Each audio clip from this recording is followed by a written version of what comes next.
start this morning by asking a general question, and that is, how many times in your life have you really felt true joy? And I don't mean happiness, but I mean like an intense feeling of joy. As I sat down to put some words on a piece of paper, I got to thinking about episodes in my life that brought me joy. When I graduated from high school and from college, it brought me joy. I felt joy when I got my first real job after college, something that I was trained to do. When I got engaged and got married, I felt joy there. When both of my children were born, there was more joy each time.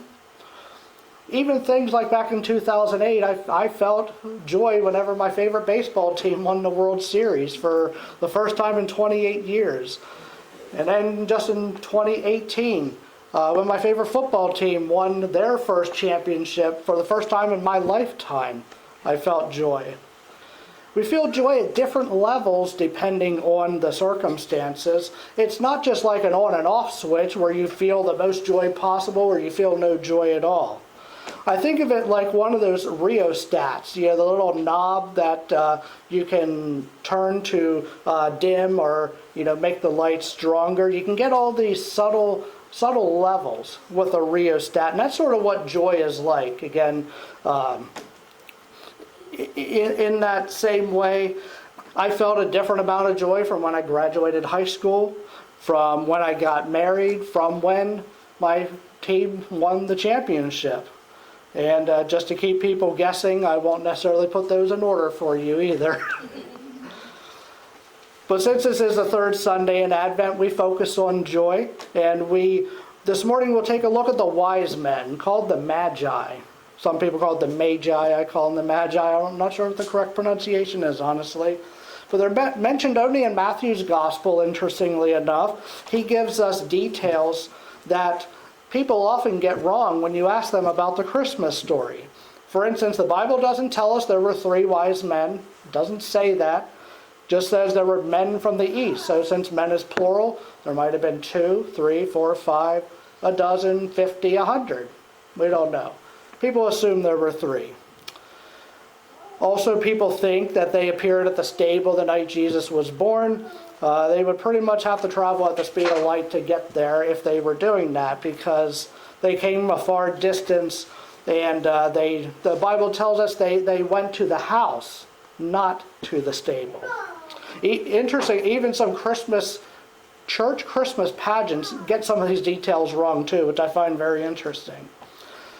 I don't know any hidden information here. All this information is available for everyone, and just pick up the Bible and read the story, and it's all there. Now that we've corrected some misconceptions about them and what they have done, we'll go to the Gospel of Matthew and see how they reacted once they first saw that star in the sky. And we'll read in Matthew chapter 2, the first 12 verses. I'm reading from the English Standard Version. Some of the wording, I think, helps our discussion this morning. We'll put it that way. Words are on the screen as always. And the word of the Lord says, "Now after Jesus was born in Bethlehem of Judea in the days of Herod the king, behold, wise men from the east came to Jerusalem, saying, 'Where is he who has been born King of the Jews? For we saw his star when it rose and have come to worship him.' When Herod the king heard this, he was troubled, and all Jerusalem with him. And assembling all the chief priests and scribes of the people, he inquired of them where the Christ was to be born. They told him, 'In Bethlehem of Judea, for so it is written by the prophet, and you, O Bethlehem, in the land of Judah, are by no means least among the rulers of Judah. For from you shall come a ruler who will shepherd my people Israel.' Then Herod summoned the wise men secretly and ascertained from them what time the star had appeared. And he sent them to Bethlehem, saying, 'Go and search diligently for the child, and when you have found him, bring me word that I too may come and worship him.' After listening to the king, they went on their way. And behold, the star that they had seen when it rose went before them until it came to rest over the place where the child was. When they saw the star, they rejoiced exceedingly with great joy. And going into the house, they saw the child with Mary his mother, and they fell down and worshipped him. Then, opening their treasures, they offered him gifts, gold and frankincense and myrrh. And being warned in a dream not to return to Herod, they departed to their own country by another way. May the Lord's word lead us to God just as the star led the Magi to the Christ child. Without getting too much into the identities and backgrounds of these individuals, we call them Magi, what we know for certain, first of all, is that they were astronomers, more or less. We call them kings, but they were watching the skies. That's just what they did. And they were specifically waiting for a certain star to appear. Imagine how discouraged they must have felt when one generation kept watching the sky for this star, and they died out without seeing that star. And the next generation rises up, and they're told to keep looking at the sky for this star, and they ended up dying out. And then the next one, and so forth. Then imagine one night the star finally appears in the sky. Imagine the joy that must have filled their hearts. They knew that it signified this baby king was finally born, so the only thing left to do for them was to go and find him so they can worship him in person. The verse I want to focus on mostly this morning is verse 10 that says, "When they saw the star, they rejoiced exceedingly with great joy." Now, there's an interesting word study going on here, and I don't want to bore you with unnecessary details, but this is significant, so it requires a little bit of explanation. And I admit from the beginning I'm not a Greek scholar. Well, the information that I got is information anyone here could get, and if you are interested in that kind of thing, I'd be willing to show you the places that I get this stuff from, and you can do your own studies with the Bible, which are very helpful. But in the original language, the words for great joy are pronounced megas chara. Okay. We should be familiar with the word mega because that means big or great. And people flock to gas stations to purchase a lottery ticket to win the Mega Millions. Or you'll see a store advertising a sale. This is a mega sale where everything must go. That kind of thing. Well, megas chara is where we get this concept of great joy in the pages of the Bible. So what I did, I looked for other combinations of megas chara in the Bible, and it shows up just a couple other places. One is in Luke 24, where the disciples had great joy upon seeing the resurrected Jesus. Finally, this is evidence for them that he was alive. Another's in Acts 15. There was great joy when the Gentiles were receiving Christ. And the very small letter of 3 John verse 4 said he has great joy to know that people are walking in the truth. So in each of these instances, we have things that cause us great joy. Knowing Christ is alive, knowing people are receiving him, and knowing people are walking in his truth. Now these things are at the core of the Christian faith, so that makes sense that we're using this very strong language of great joy. Now, get this, that we just talked about the Magi's megas chara, their great joy. But actually that's not completely what the text says. Part of the reason I use the English Standard Version is it says, exceedingly with great joy.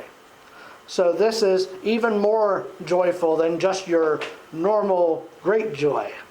So there is a extra Greek word in here that is sphadra. Okay? The words are sphadra megas chara. And that's why we pronounce it or translate it as exceedingly with great joy. Nowhere else in the New Testament do we see these three words together. So that says something about the significance of this situation. Nothing else in the Bible, or at least the New Testament, has filled anyone like this with exceedingly great joy. People have experienced joy and they've had great joy, but seeing that star in the sky for the Magi was the only thing that filled them with exceedingly great joy. And if you were one of those Magi, how do you suppose you would react? As I said earlier, they're a group of astronomers, and they've been literally waiting for, as a group, been waiting hundreds of years for this to happen, waiting for this sign. I know if I were one of them waiting for this and you finally see it, yeah, I would be rejoicing with exceedingly great joy too. You see, the wise men had a very unique story of how they came to Christ. We were looking at the sky, we saw the star, and we followed. That's how we got to Christ. Every Christian believer has their own story of how they came to Christ. Some were moved maybe to reevaluate their lives after tragedy. Maybe others were convinced after years of careful study. Or maybe something completely different. God works in so many different ways to call people to Him. Let's look now at the Magi in terms of how they literally came to Christ, because that offers more information on this picture of how we spiritually come to Christ nowadays. Well, the first step is they saw the star in the sky. It sounds simple enough, okay? Obviously, they had to see it. But it's very important to understand that Jesus, he gets to us, for lack of better words, by sight. Some people treat it like I have faith or I have sight. And like these are completely different things, but either you don't only walk by faith or by sight. When they are working perfectly, these two concepts should work together. When you possess true faith, you automatically have that sight. You've seen a glimpse of who God really is. And the saying, seeing is believing? Well, the reverse really is true, that believing is seeing. The thing about Christian faith, what I'm trying to get to here, it's never a blind faith. God doesn't require us to do that. The Bible tells us that God's mere existence is evident in the things that we see. Romans chapter 1 is a great chapter to go to on this, when it says that God's eternal power and divine nature are clearly seen, being understood from what has been made. That's not all that there is to it either. That was just the first step in a process of faith, seeing the star. There was something that drove them to make this trip to Jerusalem and then to the house of Joseph and Mary to see the newborn king. That's the strength of God's call in a person's life, to take you to places you never thought you'd ever go. I can give an amen to that, because this is not where I ever thought that I would be. 10 years ago, I wasn't thinking I was going to do this. Mine wasn't a story of desire, like, I really want to be a pastor and do this. But my story, and I think like Christians everywhere, is more of simply a story of obedience. It's not that I really set out to do this. It's simply that God opened the right doors at the right time, and I recognized that that's where He wanted to take me, and He then required me to take steps of faith along the way. So we're working together here. But the opposite can also happen, sadly. The Bible teaches that if man is so inclined, he can dig in his feet and make a conscious effort to reject clear evidence of God. The Bible is full of examples of this, and I have a few for you this morning. Take the rich young ruler in Luke 18. This was the man who asked Jesus what he had to do to be saved. And the mere fact that he asked the question in that way illustrated he didn't even understand that salvation was a gift from God to begin with. So Jesus picks up on this when he says, "What must I do to be saved?" Jesus could have said, well, there's really nothing you can do. You can't do anything until God the Father calls you in the first place. But instead he approached it from the other way to illustrate that to this man that his heart was focused just on material things rather than God. So Jesus told him, go and sell everything you have and give all that money to the poor. It wasn't what he wanted to hear. He had great possessions that he didn't want to part with. So his story is one of a man who saw evidence of God but chose not to follow. There's another example in Mark 5. This is where Jesus goes to the land of the Gerasenes and he encounters a man who's possessed by demons. These demons have such strength that no one could bind or control him. There were so many demons controlling him, they went by the name Legion, which suggests there could have been hundreds or even thousands of them. So Jesus commands the demons to leave him and enter into a herd of pigs nearby, and they run down the hill to the water and they end up drowning. Realize that for the people in this area, the pigs represent their economy. Okay, they were farming people. They realized that this was their food, this was their livelihood, and now it's all gone. The man who was formerly possessed by demons was very grateful for Jesus freeing him. But the people in the area, not so happy with Jesus because their pigs are gone. So really, when you think about it, these people would rather have this man tormented by demons every day for the rest of his life than to have pigs killed and lost forever. There's no congratulations, you're demon free, or or nothing like that. It's just simply leave, Jesus. We don't want you here anymore. Even nowadays, look at what happens on the news. Maybe you've noticed this. The way that they report things, it's like another shooting in Harrisburg last night, suspects in custody, a man died. But then you get to the story about animal cruelty, and you can hear the anguish in their voice. This poor innocent animal is bleeding and is starving and not malnourished and beaten. And I'm asking myself, what about the guy that died? Why is there more anguish for the animal? I love animals. I have a cat. I love my cat. I don't think I love them more than humans, though. That's just me. I don't know. Look what we have, though, in the example of the man possessed by demons. It shows us both ends of the spectrum in the same story, which is why it's a great story. The possessed man saw Jesus and offered to follow him, while the others saw Jesus and the things he was capable of, but like the rich young ruler, decided, no, that's really not for us, and please leave. At the end of the story, look at how the man who was possessed begs Jesus to go with him. But Jesus says, no, I want you to stay here. We wonder, why does Jesus do that? Jesus knew this guy could reach so many more people in this area. Jesus was kicked out of that area, so he can't reach them. But he's planted a seed there now.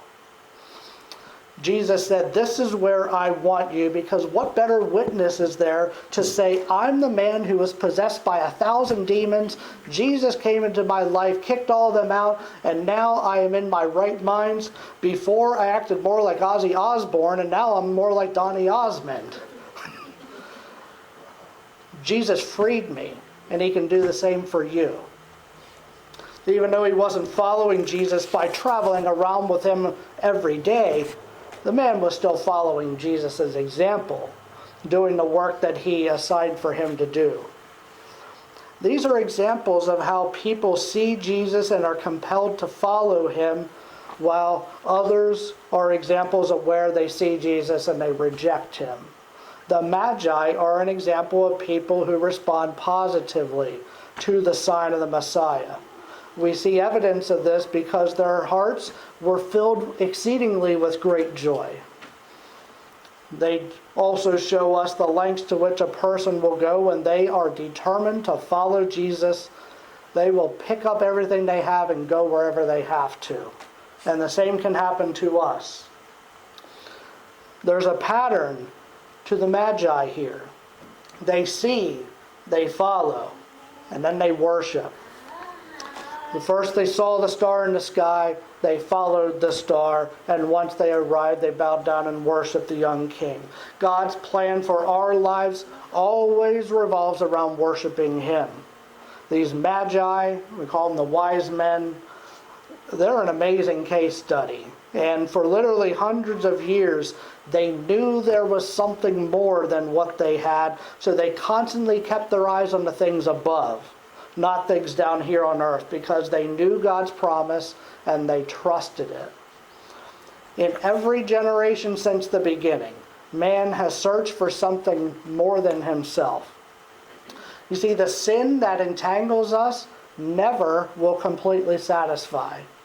And even though people indulge in sin, they're constantly wanting more.